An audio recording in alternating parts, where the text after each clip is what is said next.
started in 1996, and we were going to start in our home, but after going out for a jog one day, I met a guy, a friend stopped me in his driveway as I was jogging by and said, you know, hey, I hear you're starting a church. I said, yeah, we're starting in our home. He said, why don't you use our little dance studio? And so he took me over to what was a two-car garage that they had put a mirror up and made into a dance studio.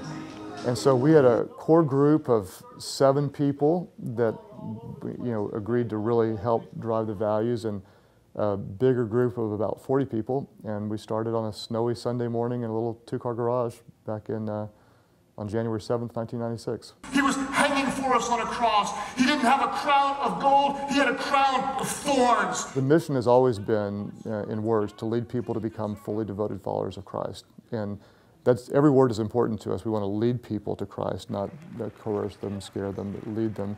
And then to be fully devoted followers of Christ. We started in the garage, then we went to a elementary school, then to a bike factory, then we built our first building on 178th and Penn.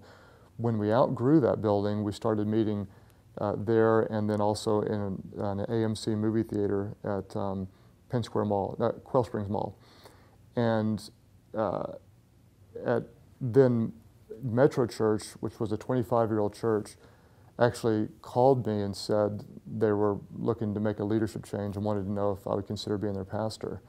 And I was really happy where I was, and so I was honored by their call, but didn't feel like that was the right thing. And they kind of pressed in and said, well, we feel like we're supposed to do something with you, we really do.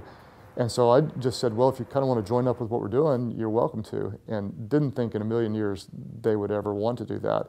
And they actually, you know, prayed about it, and we did meetings with their church. And 1 month after that first phone call, 1 month only, the church voted to actually join what we were doing and become a part of Life.church.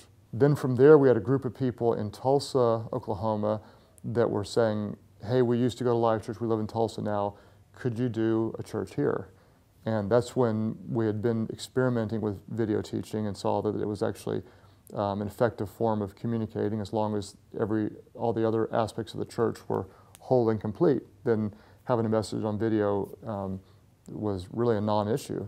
And that's when we decided to go and try it in Tulsa. And after we saw some success in Tulsa, then we went to Stillwater, and it started growing from there. I think God chose to bless this for whatever reason. And I think it's, you know, if you want a real practical reason, I think it's because we're surrounded by amazing people. And that's just a real truth, is that I've got just the best, most faithful people that really believe in the mission and the calling. And you know, that's what church is about. It's about the presence of God, and it's about His people. Every time we present the gospel, because we're just assuming